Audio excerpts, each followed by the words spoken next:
দেখো আমরা যোগ করি না, বিয়োগ করি, করি তো? যোগ বিয়োগ গুণ ভাগ করি না? এই যে যোগটা করি, এই যোগটা কি? একটা চিহ্ন। এটা কি চিহ্ন? মানে একটা প্রতীক। কি? এই যে বিয়োগ করি, বিয়োগটা কি? একটা চিহ্ন বা একটা প্রতীক। ঠিক তেমন ভাবে গুণ ভাগও কি এক একটা প্রতীক। যোগ বিয়োগ গুণ ভাগের মতো আরো কিছু প্রতীক শিখবো আমরা ক্লাস 3-তে বা 4-এ। প্রথম দিকে আমরা ছোট থেকে বড় সাজাইছি না? বড় থেকে ছোট সাজাইছি না? কিসের সাহায্যে সাজাইছি? বিভিন্ন প্রতীকের সাহায্যে সাজাইছি না? হ্যাঁ, তাহলে ওই প্রতীকগুলোকে কি বলে তোমরা জানো? জানো না? ছোট। আর বড়রা যে সাজাইছি ওইটা বড়। তো যোগ যে করছি এটাও একটা প্রতীক। ঠিক আছে, আজকে আমরা প্রতীক শিখবো। দেখো বোর্ডের দিকে সবাই তাকাও। দেখো বোর্ডে আমি কতগুলো সংখ্যা লিখেছি, সাথে প্রতীকও ব্যবহার করেছি। প্রথমে আছে কি 2 যোগ 3, তারপরে 30 ভাগ 5 ভাগ 5 যোগ 8, তারপরে কি আছে সমান 1, তারপরে এখানে কি আছে 4 গুণ 6। এটা কি চিহ্ন? বৃহত্তর, ক্ষুদ্রতর।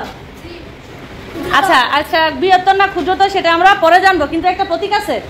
ঠিক আছে, বৃহত্তর কোনটা? কোন দিকে মুখ করাকে বৃহত্তর বলে? বাম দিকে মুখ করাকে বৃহত্তর বলে না?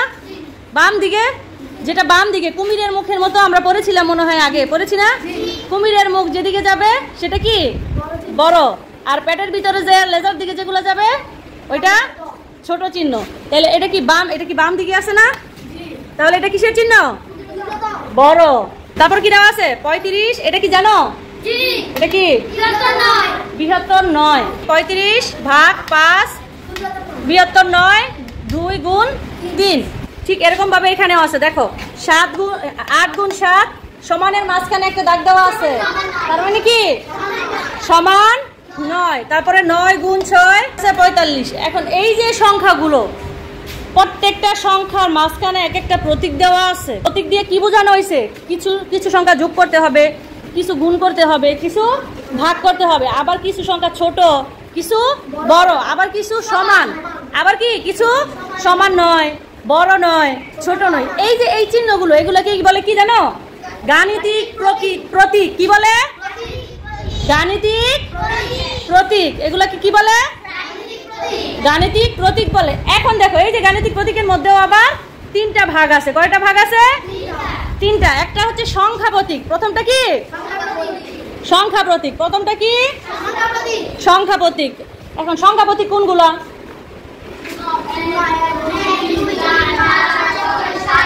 8, 9। মানে হচ্ছে যে প্রতীকগুলো সংখ্যা লেখার জন্য ব্যবহার করা হয় তাকে বলে সংখ্যা প্রতীক। কি বলে? আবার বলো। যে প্রতীকগুলো,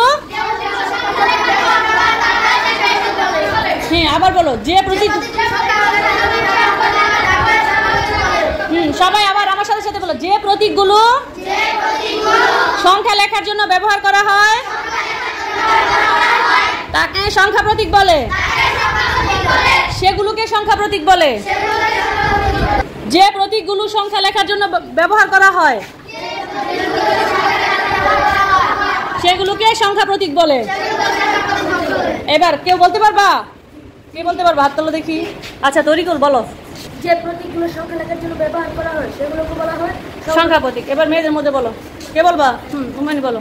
যে প্রতীকগুলো সংখ্যা লেখার জন্য ব্যবহার করা হয় তাকে সংখ্যা প্রতীক বলে। আর কে বলবা? হামিদা বলো। যে প্রতীকগুলো সংখ্যা লেখার জন্য ব্যবহার করা হয় তাকে বলে সংখ্যা প্রতীক। সংখ্যা প্রতীক। আচ্ছা সংখ্যা প্রতীকগুলো কি কি আবির বলো তো? 0, 1, 2, 3, 4, 5, 6, 7 এবং 8 এবং 9। ঠিক আছে, 1 থেকে 0 থেকে 9 পর্যন্ত। এই সুলতান বলো সংখ্যা প্রতীক কি?